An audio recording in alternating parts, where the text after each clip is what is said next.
نقل باندې دویم تقریر زموږ څه پاته سوی ولو، یعنی په نقل کې یو بله خبر دا وله چې کلام دا پر دوه قسم دی. یو کلام محمل دی، یو کلام موضوع ده. محمل کلام څه ته وایي چې هغه معنا نه لري، لکه موږ وایو زید میت، وینې، یا جسقه مسقه، اوس دا هېڅ معنا نه لري. او دویم قسم چې کوم دی هغه موضوع ده. موضوع هغه ته وایي چې واضح وضع کړي دپاره د یو معنا. دا موضوع بیا پر دوه قسم دی، یو مفرد دی بل مرکب دی. مفرد لکه زیدون، او مرکب بیا پر دوه قسم دی چې هغه د دوو یا د درو کلمات څخه جوړ سوی وي. مرکب څه ته وایي؟ د دوو یا درو کلمات څخه. دا مرکب بیا پر دوه قسم دی، یو تام دی یو غیر تام دی یا ناقص ورته وایه. تام چې کوم دی هغه بیا پر دوه قسم دی، یو انشاء دی یو خبر دی. د انشاء بیا خپل قسمونه دي، لکه امر، نهي، استفهام، تمنی، ترجی، وینې. او خبر چې کوم دی هغه لکه زیدون قائمون. او غیر تام چې ناقص دی هغه ته وایي چې په هغه باندې خبره نه وي تام، مرکب خو وي لیکن خبره نه وي پکې پرسته وي. سړی څه وایي؟ غلام و زیدین، د زید غلام. اوس دا نه دی چې د زید غلام دی نه دی، څه شی کړي دي، بس غلام و زیدین، زید کا غلام. دا ته مرکب ناقص ویل کیږي. نو د تام دوه قسمه نسلو، خبر سو او انشاء سوله. خبر چې کوم دی دا بیا د دوه حالو څخه خالی نه دی، چې دا کم ناکل دا خبر را نقل کوي، دا ناکل د دوه حالتو څخه خالی نه دی. مدعی پر خپل دعوا هم پیښوي سي خبر، او ناکل چې کم دی هغه نقل کوي هم سي. نو که چیرې د په اعتبار دعوې باندې دا شی د کوي، وینې، بیا دی مدعی دی. او که چیرې دغه نقل کوي بیا دته ناکل ویل کیږي. نو دلته په مناظره کې چې کوم دی هغه د محمل څخه بحث نه کیږي، په موضوع کې د مفرد څخه بحث نه کیږي. مرکب په مرکب کې بیا په مرکب تام څخه بحث کیږي، مرکب ناقص څخه خبر نه کیږي. بیا مرکب چې خبر دی په هغه کې د انشاء د خبره څخه بحث کیږي، د انشاء څخه بحث نه کیږي. او په خبر کې چې کوم دی هغه دا دی چې دغه خبر کلام خبري چې څوک را نقل کوي دا به مدعی وي یا به ناقل وي. او په مناظره کې د خبر تام څخه بحث کیږي، د خبر ناقص څخه بحث نه کیږي، ځکه په خبر ناقص کې یا په خبر تام غیر تام کې حکم چې کوم دی هغه موجود نه وي. اوس اول موږ وایو نن دې بعد مدعی وایو. مدعی څه ته وایي؟ المدعی من نسب نفسه لاثبات الحكم بالدلیل او التنبیه. مدعی هغه چاته وایي، ګوره چې موږ دا مدعی دی. مدعی هغه ته وایي چې ځان دی ودرې د پاره د اثبات د یو حکم، چې یو حکم دی ثابتوي، د هغه د ثبوت دپاره دی ځان مقرر کړي چې دا حکم زه ثابتوم. اوس دا حکم په دوه شانې ثابتېږي، یا په دلیل سره یا په تنبیه سره. که په دلیل سره یا په تنبیه سره یو شی ته ثابت کړي، بس دا د مدعی خپله مدعا ثابته کړه. دا دلیل او تنبیه ولې وویلې مصنف؟ یعنی مدعی چې خپل دعوه ثابتي دا په دلیل سره یا په تنبیه سره. دا په څه وجه باندې چې شیان دوه قسم شیان دي. یو دا رقم شیان دي چې هغه نظري دي، وینې، او یو چې کم دي هغه بدیهي دي.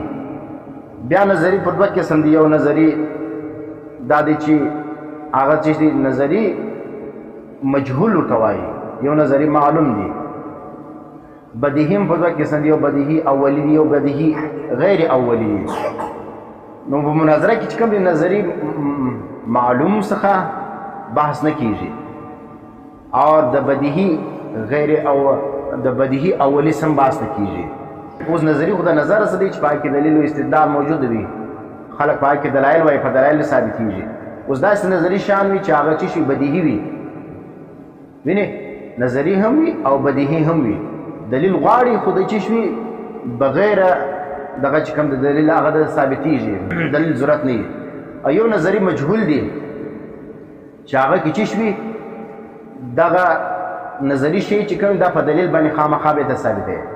که په دلیل نه ثابت بیا دغه خوند بیا نشته. او دا رقم بدیهي هم پر دوه قسم دي. یو بدیهي اولی دي.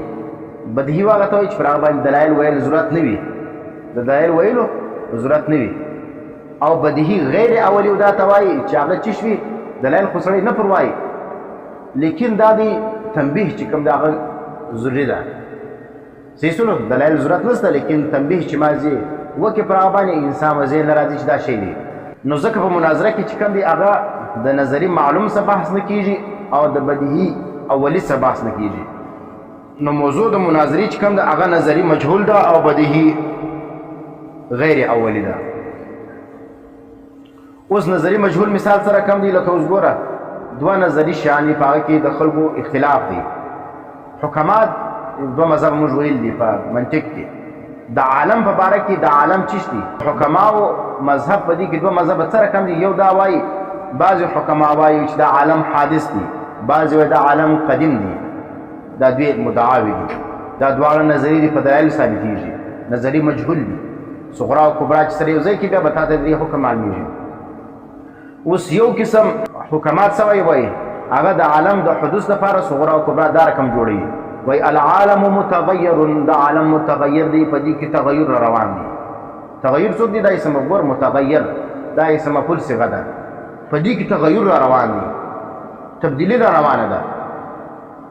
انسان په ځان پوهېږي نه، په دې کې تبدیلی را روانه ده. د عالم په دې کې تبدیلی را روانه ده. وکل متغیر، او هر متغیر چې کوم یې حادث دا حادث دی.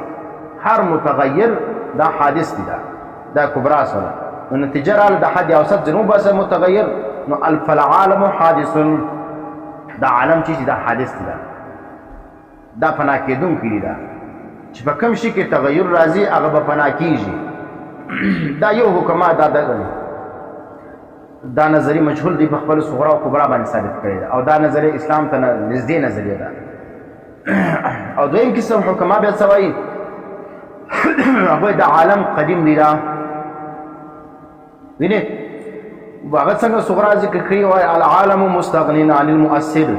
د عالم چې کوم دی مستغنی دی د مؤثر څخه، معنی په دا عالم کې څوک تاثیر نشي کولی، بس د عالم خپله چې کوم دی هغه کاروایي کوي. په دې کې یو څوک تاثیر نشي کولی. وکل ما هذا شانه فهو قدیم، هر هغه شی چې دغه شان وي چې په هغه کې تغیر، په هغه کې هغه مستغني وي د مؤثر څخه، هغه چې شوي فهو قدیم، دا قدیم دی. فالعالم قدیم، پس عالم چې کوم دی هغه قدیم دی. عالم چې سلو قدیم سلو. نو اوس دا دواړه نظریات چې کوم دا مختلف دي. اوس په دا رقم نظریات کې ته مناظره کوي. دا چې کوم دی ولې دلایل مدعاوې مختلف سول او دلایل هم په دې کې مختلف دي.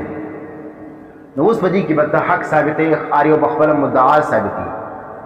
نو که چې کوم دلایل دي پر هغه باندې مسایل نقض واردوي یا به معارضه کوي، او مدعي به د خپل دلیل دفاع کوي او خپله مدعا به ثابتي. دا په نظري مجهول کې دا د مناظرې موضوع نظري مجهول جوړیږي، نظري معلوم نه دی.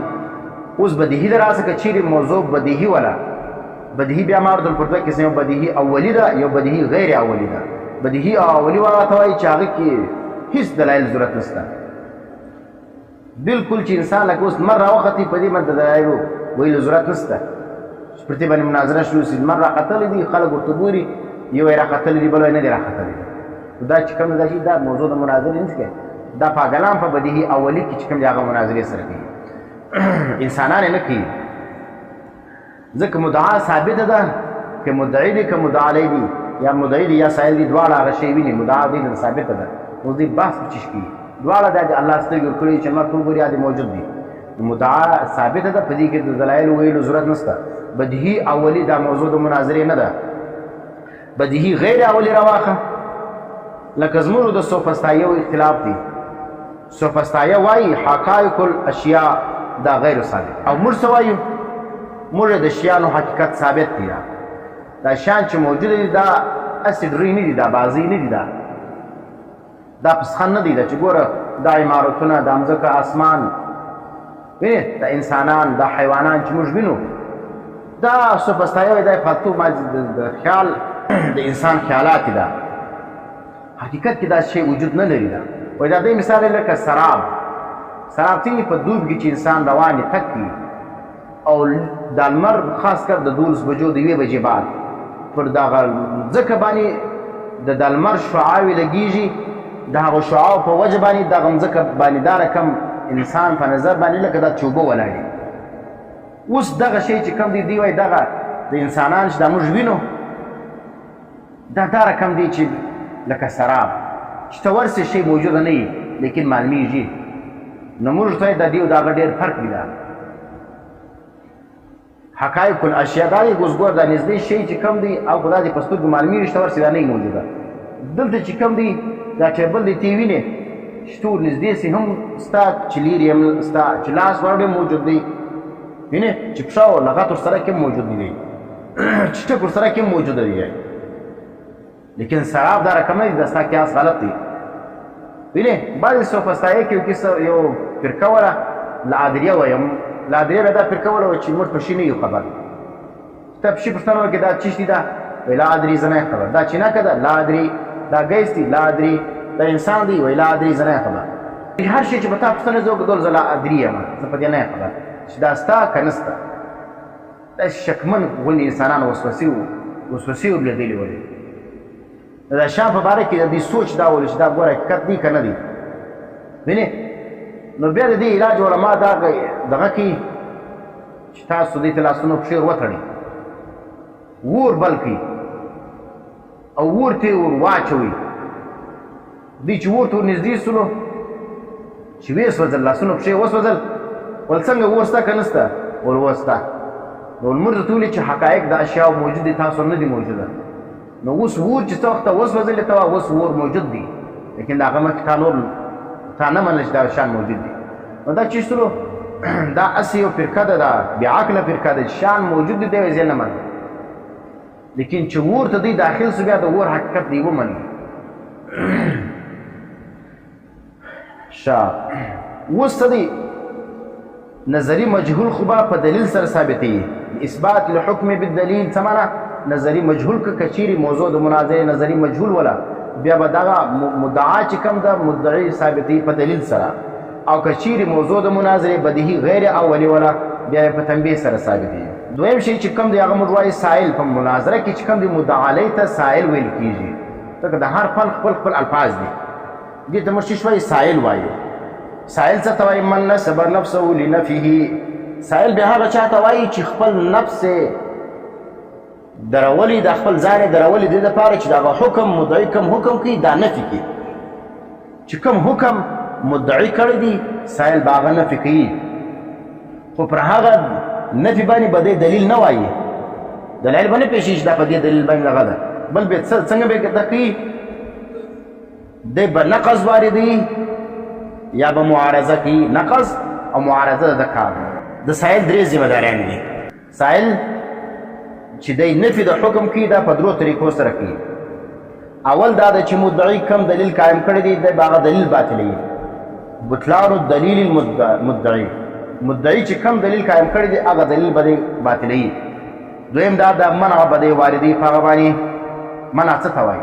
منع دا ته وایي چې مدعي دعوه کړې ده سائل له ولاړ شي چې دغه دعوه تا کړې ده پر دې باندې ماته دلیل پیش کړه پر دغه حکم باندې دلیل ماته پیش کړه. نو طلب د دلیل دا ته منع وایي. ځکه چې ته دلیل ځینې ونه غواړې نو خو بیا خو دا دی به خپله دعوه کوي. منع دا ته وایي چې ته دی ودرې چې دا حکم منع دی دلیل پر دې پیش کړه. دریم شی دا دی به معارضه کوي د سائل سره. څه مطلب معارضه څه معنا چې مدعي څه رقم دلیل پیش کړي ته هغه رقم دلیل ورته پیش کړي. که هغه دلیل قطعي پیش کړي وي پر خپله مدعا باندې ته به هغه رقم دلیل قطعي پیش کړي. که هغه آیت پیش کړی ولو هغه رقم آیت پیش کړي چې په هغه کې د دې حکم نفي وي. د آیت پیش کړي چې په هغه کې حکم اثبات ولو ته هغه رقم آیت ورته پیش کړي چې هغه شي چې ذکر وي او په هغه کې د دې شي نفي موجود وي. وینې که حدیث پیش کړی ولو حدیث متواتر پیش کړی ولو په هغه کې به هغه باندې دا مدعا ثابتله ته به بیا هغه رقم حدیث متواتر پیش کړي چې په هغه باندې د دې حکم نفي وکړي.